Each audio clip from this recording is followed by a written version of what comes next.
الشیطان اللعین الرجیم بسم اللہ الرحمن الرحیم الحمد للہ رب العالمین والعاقبۃ للمتقین الصلاۃ والسلام علی اشرف الانبیاء والمرسلین سیدنا و مولانا ابی القاسم محمد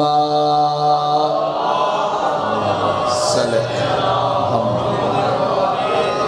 وعلی اہل بیت الطیبین الطاہرین المعصومین المظلومین ولعنۃ الدائمۃ علی اعدائہم اجمعین من یوم عداوتہم الی قیام یوم الدین اما بعد فقد قال الرحمن فی القرآن بسم اللہ الرحمن الرحیم قل جاء الحق وزهق الباطل ان الباطل کان زہوقا السلام علی الحسین وعلی علی ابن الحسین وعلی اولاد الحسین وعلی اصحاب الحسین السلام علی قاسم ابن الحسن درود پڑھے محمد والے محمد کے ساتھ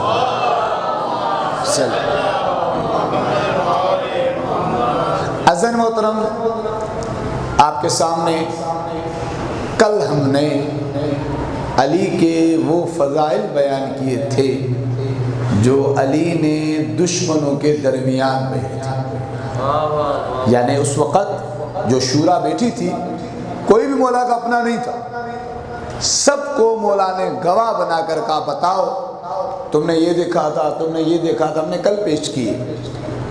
ایک ہمارے ائمہ کی خصوصیت ہے، کیونکہ ہمارا موضوع خصائص ائمۃ الاطہار، ایک خصوصیت ہے ہمارے ائمہ کی صادق ہونا۔ توجہ کیجیے گا، قرآن مجید کیا حکم دیتا ہے سورہ مبارکہ توبہ میں؟ یا ایھا الذین آمنوا اتقوا اللہ وکونوا مع الصادقین۔ اے ایمان والو توجہ کیجیے گا، تقوی اختیار کرو اور سچوں کے ساتھ ہو جاؤ۔ اب دیکھیں سب سچے ہیں، ہم کسی کے شان اقدس میں کوئی گستاخی نہیں کر رہے، سب کی عزت اتنی ہے جتنی اللہ نے کی ہے، جتنی رسول نے کی۔ سمجھ رہے ہیں بات کو؟ کیوں؟ کیونکہ سورہ مبارکہ منافقون جو اترا ہی منافقوں کے لیے تھا، اس کے لیے قرآن میں کہہ دیا وَلِلَّهِ الْعِزَّةُ وَلِرَسُولِهِ وَلِلْمُؤْمِنِينَ وَلَكِنَّ الْمُنَافِقِينَ لَا يَعْلَمُونَ۔ عزت منافقت کرتے اس لیے ہیں کہ انہیں عزت ملے، حالانکہ اللہ کا یہ فیصلہ ہے کہ منافقوں کے لیے کوئی بھی عزت نہیں، پوری کی پوری عزت اللہ کے لیے، رسول کے لیے ہے اور مومنوں کے لیے۔ سمجھ رہے بات کو؟ بات سمجھ میں آ رہی ہے؟ تو یعنی ہمارے اہل بیت کے خصائص میں سے ایک خصوصیت ان کا صادق ہونا ہے۔ اب ہر کوئی کہتا ہے میں صادق ہوں، میں صدیق ہوں، میں سچ بولتا ہوں، مجھ سے بڑھ کر تو کوئی سچائی نہیں۔ اس کا فیصلہ بھی خدا نے بڑے آسان طریقے سے کیا۔ کب؟ جب مباہلہ ہوا۔ مباہلہ کے موقع پر اس وقت اسلام میں 4 لوگ ایسے ہیں، میں بہت احترام سے عرض کر رہا ہوں، جنہیں صدیق کہا جاتا ہے۔ پہلا صدیق مولا علی کو کہا جاتا ہے، ہم کہتے ہیں نا مولا علی کو، اب مولا کے لقبوں میں سے لقب صدیق ہے، علی ابن ابی طالب صدیق۔ دوسرا کس کو صدیق کہا جاتا ہے؟ سیدہ کو، شیعہ سنی سب کہتے ہیں نا، فاطمہ صدیقہ، فاطمہ صدیقہ جو نبی کی بیٹی، جسے خود نبی سچا کہیں انہیں کوئی جھوٹا ہی جھٹلا سکتا ہے۔ بات سمجھ میں آ رہی ہے نا؟ یعنی اس بی بی کی قیمت سچائی کی یہ ہے کہ رسول کی رسالت کی سچائی کی گواہ ہے۔ سمجھ رہے؟ تو اس بی بی سے بڑھ کر کوئی سچا ہے ہی نہیں۔ اور 2 اور شخصیتیں بھی ہیں جنہیں مسلمان صدیق کے لقب سے یاد کرتے ہیں۔ ہر کسی کا اپنا ایمان ہے، قرآن نے کہا لکم دینکم ولی دین، ان کا دین ان کے پاس، ہمارا دین ہمارے پاس۔ حضرت ابوبکر صدیق اور حضرت عائشہ صدیقہ انہیں بھی مسلمان صدیق کہتے ہیں۔ یہ چاروں کی چاروں شخصیتیں مدینے میں موجود تھیں، نبی کے پاس تھیں، نبی کے قریب تھیں۔ اللہ نے حکم دیا اے رسول عیسائیوں کے مقابلے میں صدیقوں کو لے کے جاؤ۔ نہیں معلوم آپ کہاں بیٹھے ہیں؟ رسول خدا کو حکم دیا کہ عیسائیوں کے مقابلے میں صدیقوں کو لے کے جاؤ۔ چاروں صدیق مدینے میں تھے، کوئی بیمار بھی نہیں تھا، کوئی سفر پہ بھی نہیں تھا، لیکن نبی نے 2 کو لیا، 2 کو گھر میں رکھا۔ اللہ اکبر، یا رسول اللہ، یا ہمارے ائمہ کا خاصہ ہے ان کا صدیق۔ کبھی بھی کسی بھی امام پر کسی دشمن نے بھی نہیں کہا اس نے یہ جھوٹ بولا ہے۔ حالانکہ آپ کو معلوم ہے بڑے بڑے جھوٹے گزرے ہیں دنیا میں، بڑے بڑے جھوٹے گزرے ہیں، اتنے جھوٹے کہ جو اپنے آپ کو سچا مشہور کرتے تھے ان سے بڑھ کر کوئی جھوٹا نہیں ہوتا تھا۔ بات سمجھ آ رہی ہے؟ یعنی سچا جس کو مشہور کرتے تھے ان سے بڑھ کر کوئی جھوٹا نہیں ہوتا تھا۔ جناب بہلول کا ایک واقعہ ہے، آپ کی خدمت درج کر کے بات کو آگے بڑھاؤں کہ جناب بہلول آ رہے ہیں، ایک شخص روتا ہوا آیا، بہت تفصیلی واقعہ ہے، میں اس میں سے 2 جملے پڑھوں گا۔ ایک شخص روتا ہوا آ رہا ہے، جناب بہلول نے کہا کیوں رو رہے ہو؟ اس نے کہا ایک سچے نے رلا دیا۔ اس نے کہا ایک سچے نے رلا دیا۔ کہا کیا ہوا؟ کہا کہ میں سفر میں جا رہا تھا، میں اس گاؤں میں آیا، توجہ میری طرف رہے، میں سفر میں جا رہا تھا، اس گاؤں میں آیا، میں نے کہا میرے پاس سونے کی اشرفیاں ہیں، کسی کے پاس امانت رکھوانی ہے، کوئی امین ہے؟ سب نے کہا ہاں بھائی فلانا جو ہے وہ بہت بڑا امین ہے۔ سب نے ایک ہی بندے کے پاس بھیج دیا، مجھے یقین ہو گیا یہ تو بڑا سچا آدمی ہوگا۔ میں گیا، میں اس کے پاس جب امانت لے کے گیا تو مجھے حیرت اور ہوئی۔ کہا کیا؟ کہ اس نے میری امانت کو ہاتھ بھی نہیں لگایا اور کہا اپنے ہاتھوں سے فلاں جگہ پہ رکھ دو، جب آنا تو اٹھا لینا۔ کہا پھر کیا ہوا؟ بہلول نے کہا کہ جسے سب لوگ سچا کہہ رہے ہیں، توجہ کیجئے گا، جسے سب لوگ سچا کہہ رہے ہیں اس نے آپ کی امانت کو ہاتھ بھی نہیں لگایا۔ کہا پھر کیا ہوا؟ کہا ہوا یہ، جب سفر سے لوٹا میں نے کہا میری امانت، اس نے کہا نہیں آپ کو پتہ نہیں کہ ہم بڑے سچے ہیں، ہم کسی کی امانت کو ہاتھ بھی نہیں لگاتے، جہاں رکھی تھی وہاں سے لے لے۔ کہا کہ جب گیا وہاں جس شیشی میں، جس بوتل میں نے سونے کی اشرفیاں رکھی تھی، بوتل تو تھی لیکن اشرفیوں کی جگہ پر شہد تھا، تو میں نے کہا یہ کیا ہے؟ اس نے قرآن کی آیت پڑھ دی، ان اللہ علی کل شیء قدیر، اللہ ہر چیز پر قادر ہے۔ توجہ میری طرف رہے، سونے کی اشرفیاں شہد ہو گئی۔ بہلول نے کہا کوئی پرواہ نہیں، 2 دن بعد آ کر آپ یہ اشرفیاں ہم سے لے لیجئے گا۔ اس نے کہا وہ کیسے؟ کہا کہ ہم علی والے ہیں، ہمیں چور پکڑنا آتے ہیں۔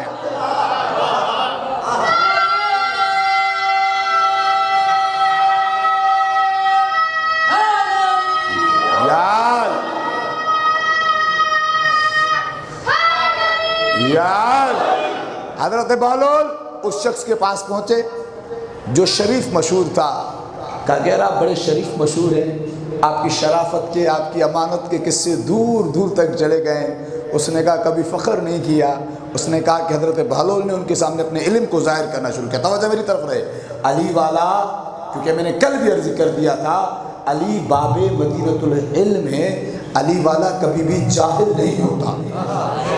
علی والا علم سے محبت کرتا ہے، کیونکہ علم آپ کی میراث ہے، آپ کو علم آنا چاہیے۔ دوسروں کے پیر جس سوال سے ڈرتے تھے آپ کے پیر کے بچے وہ جواب دیتے تھے۔ بات سمجھ میں آ رہی ہے نا؟ تو اس وقت جناب بہلول نے ان کے سامنے اپنے علم کو ظاہر کیا۔ جیسے جناب بہلول کا علم کا ظاہر کرنا تھا، اس نے کہا مہربانی فرمائے میرے بچوں کو پڑھا دیں۔ جناب بہلول نے کہا کنواں پیاسوں کے پاس نہیں آتا، پیاسے کنویں کے پاس آتے ہیں، بچے بھیج دیں، ہم پڑھا کے واپس کر دیں گے۔ بچے پہلے دن گئے واپس آ گئے، دوسرے دن بچے گئے واپس نہیں آئے۔ اس نے غلام کو بھیجا جاؤ دیکھو صحیح بچوں کا کیا ہوا۔ اب جو غلام گیا، بہلول کے ہاتھ میں بطخ کے 2 بچے تھے اور دیکھ دیکھ کے رو رہے ہیں۔ اس نے کہا کیا ہوا؟ کہا ان اللہ علی کل شیء قدیر، اللہ ہر چیز پر قادر ہے۔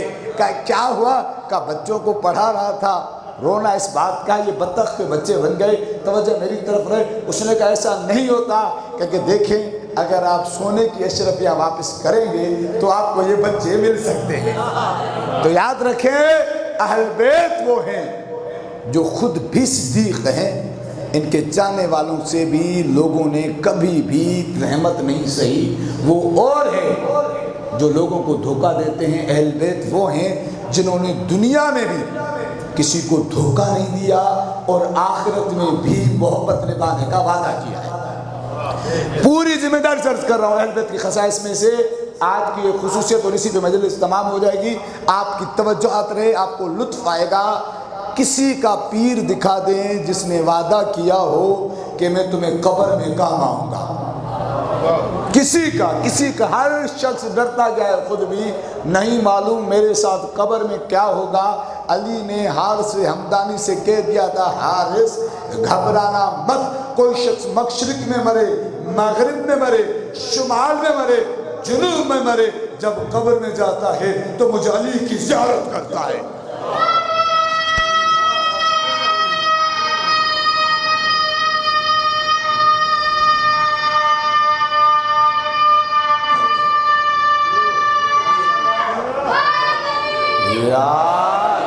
اللہ تعالیٰ بچے کو سلامت رکھے۔ یقین جانیے یہ اہل بیت کے اسم کو بلند کرنا یہ ماؤں کی شرافت کے قریب ہے، یہ آسان نہیں ہے، یہ بڑی عظمت ہے۔ اللہ تعالیٰ انہیں بھی سلامت رکھے، ان کے والدین کو بھی سلامت رکھے۔ ایک جملہ ہے جو میں اپنی تقریر کو روک کے عرض کر رہا ہوں، اپنے بچوں کو کچھ بتائیں نہ بتائیں، اتنا ضرور بتائیں علی حق ہے، حسین کربلا میں آئے تھے، سیدہ زہرا کا حق بتائیں۔ یاد رکھیں کبھی بھی کوئی شخص بھی پھر آپ کے بچے کو کچھ بھی دے دے، اگر آپ کے بچے کو یہ کربلا سمجھ میں آ گئی، یہ غدیر سمجھ میں آ گیا، یہ فدق سمجھ میں آ گیا تو آپ کا بچہ کہیں نہیں جائے گا۔ ایک مرتبہ درود پڑھے محمد علیہ کے ساتھ۔ بہرحال عرض کر رہا تھا، کسی کے پیر نے بھی، کسی کے بھی امام نے کسی کو یہ یقین نہیں دلایا کہ میں قبر میں تمہاری مدد کروں گا۔ مولا نے قبر میں مدد کرنے کا وعدہ کیا ہے۔ ایک شخص تھا، ایک عالم تھا، جس نے جب یہ علی کے اتنے فضائل پڑھے، علی کے فضائل کو برداشت کرنا بھی آسان نہیں ہے، تبھی مولا نے جناب سلمان سے بھی کہا تھا۔ سلمان کے جب جنازے پہ مولا گئے تھے تو سلمان علی کے لیے اٹھنا چاہتے تھے، سلمان سے مولا نے کہا تھا، سلمان تم لیٹے رہو، میں جانتا ہوں تم سلمان ہو، لیکن تم ایک حد تک جانتے ہو کہ میں علی ہوں، اگر تم نے اٹھ کر میرا استقبال کیا یہ زمانہ گمراہ ہو جائے گا، یہ زمانہ برداشت نہیں کر سکے گا کہ علی کا چاہنے والا جس کی روح پرواز کر گئی پھر علی کے لیے اٹھ رہا ہے۔ تو یہ آسان نہیں ہے علی کے فضائل کو برداشت کرنا۔ جب اس نے علی کے فضائل اتنے پڑھے، اتنے سنے، تو اس نے ایک شعر لکھا، فارسی میں شعر تھا، میں اس کا ترجمہ پڑھ دیتا ہوں۔ کہا کہ جب علی قبر میں آئیں گے تو پھر کیا فکر جتنے گناہ کر۔ اس نے یہ شعر لکھا، شعر لکھ کے گھر آیا، مولا کی زیارت ہوئی، کہا کہ دیکھو تم نے جو شعر لکھا ہے اسے درست کر دو۔ کہا کیا؟ کہ جب علی قبر میں آئیں گے شرم کر گناہ نہ کر۔ جب علی قبر میں آئیں گے تو علی کا چاہنے والا ہے، علی کے ساتھ فرشتے ہوں گے، تمہارا اعمال، تمہارا کردار ایسا ہونا چاہیے کہ علی فرشتوں سے کہیں دیکھو یہ میرا ہے۔ فیضان محترم، یہ اہل بیت کا خاصہ ہے۔ اہل بیت نے قبر کا وعدہ کیا، اور اہل بیت نے فقط قبر کا نہیں بلکہ اہل بیت نے شفاعت کا بھی وعدہ کیا۔ شفاعت کا مولا نے یہ وعدہ کیا، مولا نے کہا میرے چاہنے والوں جب تم روز قیامت آؤ گے تو ہم تمہاری شفاعت کریں گے، لیکن اس شرط کے ساتھ شفاعت کریں گے کہ تم اتنے اپنے اعمال ضائع کر کے نہ آؤ کہ تم ہمارے قریب بھی نہ پہنچ سکو۔ ایسے ہونے چاہیے کہ تم ہمارے قریب آ جاؤ، تو جب تم ہمارے قریب آ جاؤ گے تو آگے تمہیں ہم بچا لیں گے۔ عظیم روایت آپ کے حوالے کر رہا ہوں، امیر المومنین کی اس روایت کو شیعہ سنی سب کتابوں نے لکھا، علامہ ابن حجر مکی نے بھی لکھا، جناب المودت والے نے بھی لکھا، سوائق المحرقہ والے نے لکھا، ساری شیعہ سنی کتابوں نے لکھا کہ علی کا ایک لقب ہے قسیم الجنت والنار، جنت اور جہنم کو تقسیم کرنے والا، کہا کہ جنت اور جہنم کیسے تقسیم ہوتی ہے؟ ایک شخص نے کہا جیسے تقسیم ہوتی ہے، چھٹے امام نے کہا ایک جملے میں تقسیم ہوتی ہے۔ کہا کیا؟ کہا کہ نبی نے فرمایا یا علی تجھ سے محبت کرنا جنت کی وجہ ہے، تجھ سے دشمنی کرنا جہنم کی وجہ ہے۔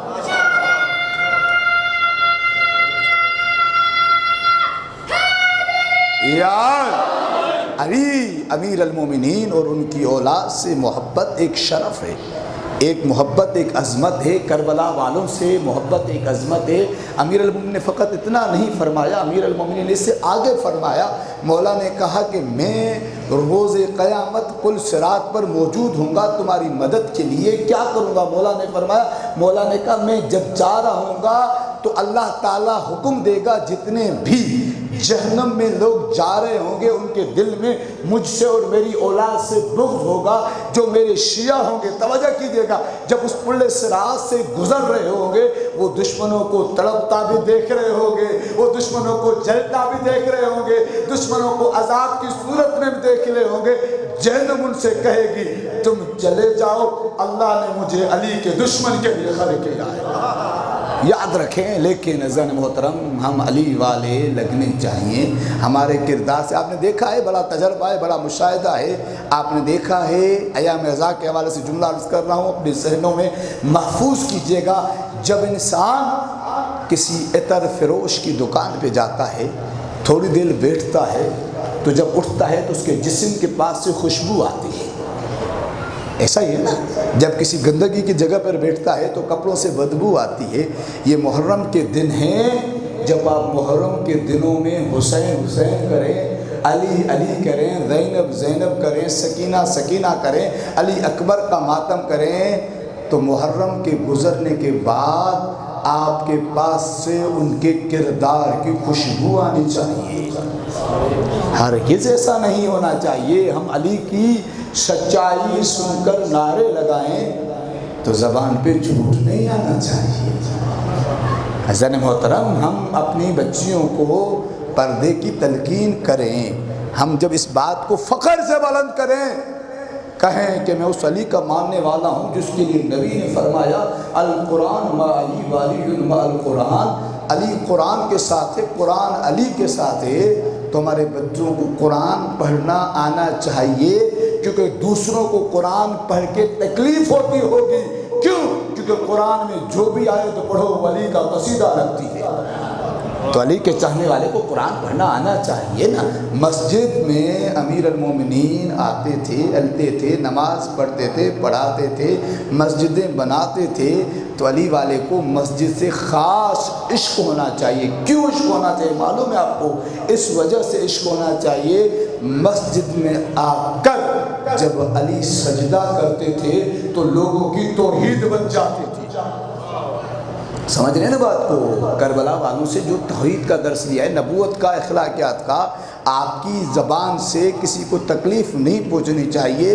آپ کو معلوم ہے حضرت آخری فضائل کی روایت اور اس کے بعد شہزادہ قاسم کے جملے اور آپ کی زحمت تمام۔ خلیفہ دوم کا زمانہ تھا، ان کے بیٹے نے شراب نوشی کر لی، جب انہوں نے شراب نوشی کر لی اسے پکڑ کے لائے، خلیفہ کا عدل کا تقاضا یہ تھا، انہوں نے کیا، انہوں نے کہا کہ میں تمہیں اتنے کوڑے ماروں گا۔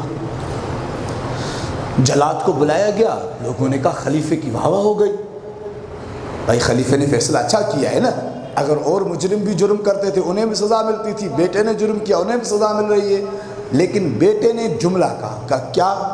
کہا کہ مجھے کوڑے وہ مارے جس نے کبھی بھی شراب نہ پی۔ نہیں معلوم آپ کہاں بیٹھے ہیں؟ مجھے کوڑے وہ مارے جس نے کبھی بھی شراب نہ پی ہو۔ میں بچوں کے لیے عرض کر رہا ہوں، بزرگ تو جانتے ہیں شراب حرام بعد میں ہوئی تھی، جب تک حلال تھی سب پیتے تھے، سب پیتے تھے۔ جب اس نے کہا کہ مجھے کوڑے وہ مارے جس نے کبھی شراب نہ پی ہو، خلیفے نے کہا مسجدوں میں اعلان کرو، شاید کوئی ایسا بندہ مل جائے جس نے کبھی شراب نہ پی ہو۔ تاریخ گواہ ہے مدینے سے 3 لوگ نکلے جنہوں نے کہا نہ ہم نے کبھی اسلام کے حرام ہونے سے پہلے شراب پی تھی، نہ کبھی بعد میں پی تھی، نہ کسی ہمارے باپ نے پی تھی، نہ کسی ہمارے دادا نے پی تھی، نہ کبھی ہمارے گھر میں شراب بنی ہے، نہ ہم نے کبھی بیچی ہے نہ خریدی ہے۔ کب کون تھے؟ کہا یا تو علی تھے یا علی کے بیٹے تھے۔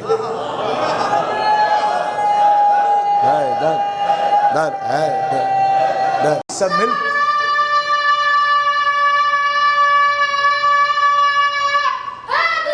یا جیسے بھائی نے حیدر حیدر کیا، حیدر حیدر کہنا ہے اس طریقے سے کہیں حیدر، ہاتھوں کو بلند کرے، حیدر حیدر حیدر حیدر حیدر حیدر۔ اب اس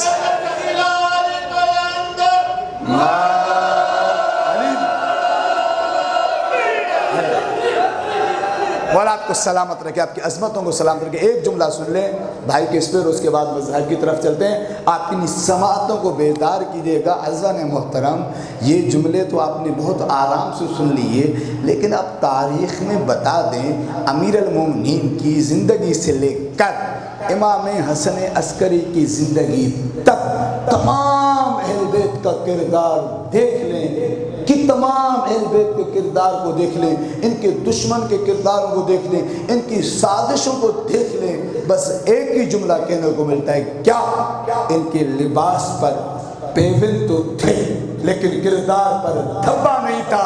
علی کے دشمنوں نے لباس تو بڑے اچھے پہنے تھے لیکن کردار کے اچھے نہیں تھے۔ یعنی ہر برائی آپ کو علی کے دشمن میں ملے گی۔ تو جب آپ کو برائی علی کے دشمن میں ملتی ہے تو علی کے محب میں برائی نہیں ملنی چاہیے۔ آج 7 محرم گزر گئے۔ میں مصائب سے پہلے ایک جملہ کہتا ہوں، کس کا مصائب ہے؟ ابھی مہندی اٹھے گی،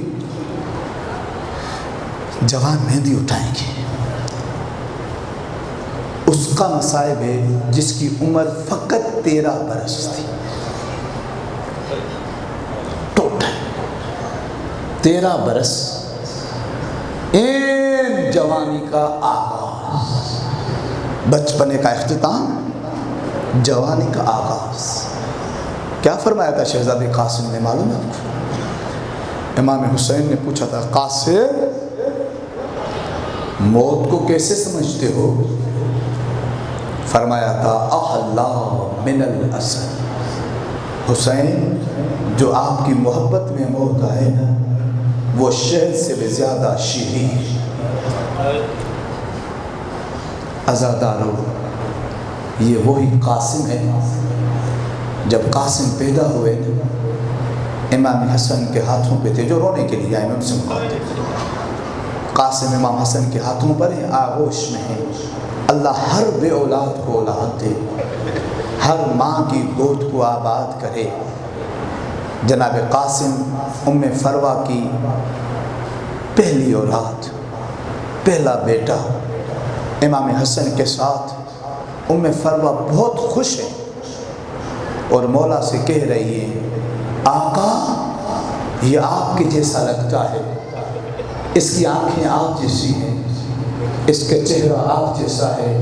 یہ باتیں کرتے کرتے مدینے کی گلی سے نبی کی قبر کی طرف جا رہے تھے۔ میں جملہ کہوں گا، نہیں معلوم کون ماتم کرے گا۔ جیسے نبی کی قبر پہ جا رہے تھے نا، قاسم بھی خوش ہیں، قاسم کی ماں بھی خوش ہیں، امام حسن بھی خوش ہیں۔ اتنے میں امام حسن زمین پر بیٹھ گئے اور زور زور سے رونا شروع کیا۔ ام فروا نے کہا، مولا میرا بیٹا ہوا ہے، بیٹے کو نبی کی قبر پہ زیارت کے لیے لے کے جا رہے ہیں، آپ کے رونے کی وجہ کیا ہے؟ سنیں گے جملہ۔ امام حسن نے کہا، ام فروا مجھے قاسم کے آنے کی بہت خوشی ہے، لیکن میں جب جب اس جگہ پہ آتا ہوں روتا ہوں، اس لیے یہ وہی جگہ ہے جہاں میری ماں زہرا کو تعزیہ مارا گیا۔ جزاک اللہ جزاک اللہ۔ امام نے فرمایا، ام فروا میں کبھی بھی وہ منظر نہیں بھول سکتا۔ میری ماں زمین پر گر کر نانا سے کہتی تھی، صبت علی المصائب لو انہا صبت علی الایام سرن لیالیا، بابا مجھ پر اتنی مصیبتیں آئیں، اگر دنوں پہ آتی تو راتوں میں تبدیل ہو جاتی۔ ہاں زادارو، قاسم کہ چند مہینے گزرے، 1 سال کچھ دن کے قاصد، امام حسن کو زہر مل گئی، تڑپتے رہے مولا۔ ام فروا کہتی ہے جب امام کے جگر پر زہر کی آگ برس رہی تھی، میں نے بیٹے کو اٹھایا، باپ کے سینے پہ سلایا، اور جب قاسم کو سلایا ایک جملہ امام حسن نے کہا، معلوم ہے کیا؟ مولا نے کہا ام فروا میرا قاسم امانت ہے، میرے قاسم کو کربلا میں حسین پر قربان کر دینا۔ بی بی کہتی ہیں آقا جو آپ کا حکم۔ عزاداروں مدینے سے سفر کر کے کربلا پہنچے، جیسے ہی کربلا پہنچے دن گزرتے رہے، 2 محرم گزری، 3 محرم گزری، شب عاشور آئی۔ حضرت عباس نے کہا علی اکبر سے، ماتم کیجئے گا اس جملے پر، حضرت عباس نے کہا علی اکبر سے، بیٹا علی اکبر، کہا کہ جی چچا، کہا کہ بیٹا کل پہلے میں قربان ہوں گا۔ کہا کیوں با؟ کہا اس لیے کہ کیونکہ اگر آپ قربان ہوں گے تو آپ حسین کے نور نظر آپ جائیں گے، حسین کی نظر ختم ہو جائے گی۔ مولا نے کہا چچا نہیں، آپ نہیں، پہلے میں قربان ہوں گا۔ کہا کیوں بیٹا؟ کہا کہ چچا آپ بابا کا زور قمر ہیں، آپ کے جانے سے حسین کی قمر ڈوب جائے گی۔ رونے والوں جب یہ دونوں خاموش ہوئے نا، ایک 13 سالہ بچہ کھڑا ہو کے کہتا ہے نہیں نہیں پہلے میں جاؤں گا، کیونکہ یہ زور قمر ہیں، یہ نور نظر ہے، میں یتیم حسن ہوں، میں حسن کا یتیم ہوں، میرے جانے سے نہ تو کسی کی نظر جائے گی نہ کسی کی قمر جائے گی۔ رونے والوں امام حسن کا یتیم بار بار آتا ہے آقا سے اجازت کے لیے، آقا واپس کر دیتے ہیں، 1 مرتبہ 2 مرتبہ 3 مرتبہ۔ جب اون و محمد کے جنازے آئے نا، اور میں والے ایک جملہ کہا قاسم زہرا کی بیٹیاں رو رہی ہے، تو ابھی تک زندہ ہے۔ قاسم نے کہا اماں میں کیا کروں، میدان میں چچا جانے نہیں دیتے، خیمے میں بیٹھنے آپ نہیں دیتی، یہ یتیم کہاں جائے؟ قاسم کی ماں نے کہا قاسم قریب آؤ۔ قاسم قریب گئے، قاسم کے ہاتھ سے تعویذ کو کھولا، کہا قاسم یہ تیرے بابا نے لکھا تھا کہ جب کوئی مشکل آئے اس تعویذ کو کھول دینا۔ قاسم حسین کا اکبر مارا گیا، اس سے بڑھ کر کیا مشکل ہوگی؟ سکینہ رو رو کر کہہ رہی ہے میرا اصغر جزاک اللہ جزاک اللہ۔ جناب قاسم کا جب تعویذ کھولا گیا، وہ تعویذ تو نہ تھا، وہ خط تھا جو امام حسن نے امام حسین کو لکھا تھا کہ میرے قاسم کو اجازت دے دینا۔ مولانا کے پاس جب وہ خط آیا، قاسم کا خط لکھا تھا، امام حسین نے اجازت دی، لیکن ایک جملہ کا قاسم آج میں تمہیں اجازت نہیں بلکہ اپنے بھائی حسن کو دے رہا ہوں۔ قاسم جب بھی میرے دل میں تمنا ہوتی تھی بڑے بھائی کو دیکھوں، قاسم میں تجھے دیکھ لیتا تھا۔ رونے والوں جناب قاسم گھوڑے پر بیٹھے، قاسم روانہ ہوئے۔ جیسے ہی قاسم روانہ ہوئے، حضرت عباس کا شاگرد ہے قاسم، علی اکبر کا بھائی ہے قاسم، حسین کا بھتیجا ہے قاسم، اللہ آپ کی جوانیوں کو سلامت رکھے۔ قاسم نے جنگ کی، جنگ کرتے کرتے آگے آ رہے تھے، ایسی تلوار لگی سر پر، قاسم زین سے زمین پر نہ آئے، ایک پیر رکابوں میں پھنسا، قاسم سر کے بل زمین پر چلے، چچا کو آواز دی، حسین اور عباس چلے۔ جب یہ 2 شیر آ رہے تھے، ایسے گیدڑوں کی فوج میں بھگدڑ مچی۔ اب روایت نہ ہوتی تو میں نہ پڑھتا، روایت کہتی ہے دائیں کے گھوڑے بائیں دوڑے، بائیں کے گھوڑے دائیں دوڑے۔ کہا کہ کیا ہوا؟ کہا کہ ام فروا کی کمائی کھا کے شفا۔ جزاک اللہ۔ امام حسین روتے ہوئے چلے، جناب قاسم کے پاس آئے، جناب قاسم کو بکھرا ہوا پایا، چنتے جاتے ہیں، سینے سے لگاتے جاتے ہیں، قاسم کو چن کر آپ کی زحمتوں کو تمام کرنے لگا ہوں، خیمے تک لائے۔